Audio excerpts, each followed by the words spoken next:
அனைவருக்கும் வணக்கம். உங்கள் அனைவரையும் மீண்டும் தஞ்சை சமையலறையில் சந்திப்பதில் மிக்க மகிழ்ச்சி. இன்றைக்கி நம்ம பார்க்க போகிறது பாதாம் பேரிச்சம்பழத்தை வச்சு ஒரு சத்தான ட்ரிங்க்கு. நம்ம எப்படி செய்யலாம் வாங்க பார்க்கலாம். பண்ணிக்கிறதுக்கு நம்ம நான் ஒரு 4 பேரிச்சம்பழத்தை சின்ன சின்னதாக கட் பண்ணிவிட்டு எடுத்து வச்சுருக்கேன். இது கூட ஒரு 10 பாதாம் கிட்ட யூஸ் பண்ணியிருக்கேன்.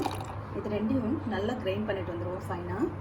நான் 1 கிளாஸ் தண்ணி, இதில் 1 கிளாஸ் பால் சேர்த்துருக்கேன். ஏன்னா பால் ரொம்ப திக்காக இருக்குது, அதனால் நான் அப்படியே யூஸ் பண்ணுறது கிடையாது. அதனால் நான் தண்ணி கலந்துருக்கேன். உங்களோட பாலோட திக்னஸ் எந்த அளவுக்கு இருக்கோ அதுக்கு தகுந்த மாதிரியே எடுத்துக்கோங்க. நீங்கள் பால் திக்காக தான் குடிப்பீங்க அப்படின்னா நீங்கள் 2 டம்ளர் எடுத்துக்கோங்க. நான் இன்றைக்கி 2 கிளாஸ் பால் தயார் பண்ணுறதுக்கு 2 கிளாஸ் வச்சுருக்கேன். இப்போ பால் லைட்டாக சூடு வரட்டும், நம்ம அதுக்கப்புறம் பார்க்கலாம். நம்ம நல்லா ஃபைன் பேஸ்ட்டாக அரைச்சிட்டு வந்துட்டோம். இது நம்ம பாலில் கலக்கும் போது எப்படி கலக்கலாம்னு பார்க்கலாம்.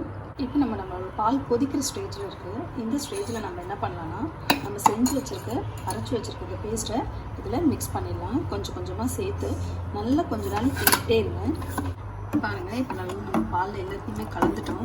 நல்லா பால் திக்காகிடுச்சு. நான் தண்ணி வச்சு நம்ம இது பேஸ்ட்டை சேர்க்கும் போது பால் நல்லாவே திக்காகிடும். அதனால் நம்ம கொஞ்சம் பால் தண்ணியாகவே வச்சுக்கிட்டோன்னா இந்த பேஸ்ட்டு சேர்த்ததுக்கப்புறம் நல்லா திக்காகிடும்.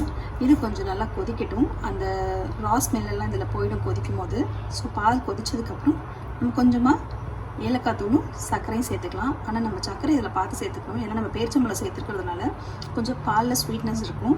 அதனால் நம்ம தேவையான அளவுக்கு சர்க்கரை சேர்த்துக்கலாம். எனக்கு சர்க்கரையே வேண்டாம், நான் பால் அப்படியே குடிப்பேன்னா இந்த ஸ்டேஜ்லேயே குடிச்சிடலாம். ஏன்னா இதில் பேரிச்சம்பழோட இனிப்பு கொஞ்சம் நமக்கு இருக்கும். இல்லை நமக்கு சர்க்கரை போட்டால் தான் குடிக்கணும் அப்படின்னா நம்ம ஒரு 1 or 2 ஸ்பூன்ஸ் சர்க்கரை ஆட் பண்ணிக்கலாம். ஏலக்காய் ஸ்மெல் பிடிக்கும்னா ஏலக்காய் ஆட் பண்ணிக்கோங்க. ஏலக்காய் ஸ்மெல் பிடிக்காது அப்படின்னா வேண்டாம், நம்ம ஆட் பண்ணாமையும் இதை செஞ்சுக்கலாம்.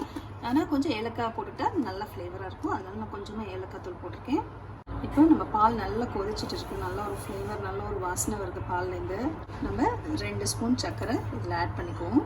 நான் எனக்கு 2 ஸ்பூன் போதும் ஆட் பண்ணியிருக்கேன். உங்களுக்கு ஸ்வீட் தகுந்த மாதிரி நீங்கள் ஆட் பண்ணிக்கோங்க.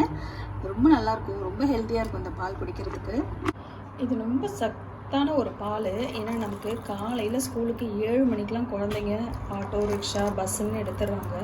ஸோ இந்த மாதிரி ஸ்டேஜில் அவங்க காலையில் இது ஒரு கிளாஸ் குடிச்சிட்டு போனோம்னா அவங்களுக்கு கண்டிப்பாக ஒரு நல்ல ஒரு தெம்பாக இருக்கும். நீங்கள் இந்த மாதிரி செய்து கொடுத்து பாருங்கள். டெய்லி இந்த மாதிரி நம்ம ஏதாவது ஒரு பால் கொடுத்தோம்னா அவங்க ட்ராவல் பண்ணுற டைம் போய் ஸ்கூலில் உட்கார்ற வரைக்கும் டயர்டாகாமல் இருப்பாங்க. ஸோ லேடிஸ்க்கு மெயினாக இன்றைக்கி இருக்க எல்லா லேடிஸ்க்கும் இருக்கிற ஒரே பிரச்சனை என்ன அப்படின்னா ரத்த சோகை. எல்லாருக்கும் இருக்குது காமனாக அந்த லேடிஸ்க்கு. ஸோ அவங்களும் இதை குடித்தாங்கன்னா நல்ல தெம்பாக இருப்பாங்க. இந்த 10லேருந்து 20 வரைக்கும் இருக்க வளர்கிற குழந்தைங்களுக்கு இது மாதிரி மஸ்ட்டு கொடுங்க. ஏன்னா அவங்களுக்கு இந்த சமயத்தில் க்ரோத் ஜாஸ்தியாக இருக்கும். இந்த சமயம் நம்ம அவங்களுக்கு ரொம்ப சப்போர்ட் பண்ணோம்னா அவங்க லைஃப் லாங்கும் நல்லா இருக்க முடியும், ஹெல்த்தியாக இருக்க முடியும். அதுக்கு நம்ம இந்த மாதிரி பால் கொடுத்தோன்னா ரொம்ப நல்லது. நீங்கள் இது மாதிரி ட்ரை பண்ணி பாருங்கள். ஒருவேளை உங்கள் குழந்தைங்க இதில் அந்த சின்ன சின்ன பாதாம் பருப்போட அந்த லைட்டாக அதெல்லாம் இருக்கும், அது பிடிக்கல அப்படின்னு சொன்னால் ஒரு வடிகட்டி வச்சு ஃபில்ட்ரு பண்ணிவிட்டு கொடுங்க. அவங்க கண்டிப்பாக குடிப்பாங்க, ரொம்ப நல்லாயிருக்கும். சில குழந்தைங்க பேரிச்சம்பழமே சாப்பிட மாட்டேன்னு பிடிவாதம் பண்ணுவாங்க. அவங்களுக்குலாம் நம்ம இந்த மாதிரி மெத்தடில் கொடுத்துட்டோன்னா கம்பல்சரி அதோட விட்டமின்ஸ் எல்லாமே அவங்களுக்கு சேரும். இது மாதிரி ட்ரை பண்ணி பாருங்கள். ட்ரை பண்ணி பார்த்துட்டு உங்களுக்கு பிடிச்சிருந்தா கமெண்ட் செக்ஷனில் கமெண்ட் பண்ணுங்கள். சப்ஸ்கிரைப் பண்ணாதவங்க சப்ஸ்கிரைப் பண்ணுங்கள், லைக் பண்ணுங்கள், ஷேர் பண்ணுங்கள். உடனுக்குடன் எங்கள் வீடியோக்களை தெரிஞ்சுக்கொள்ள பெல் பட்டனை ப்ரெஸ் பண்ணுங்கள். நன்றி.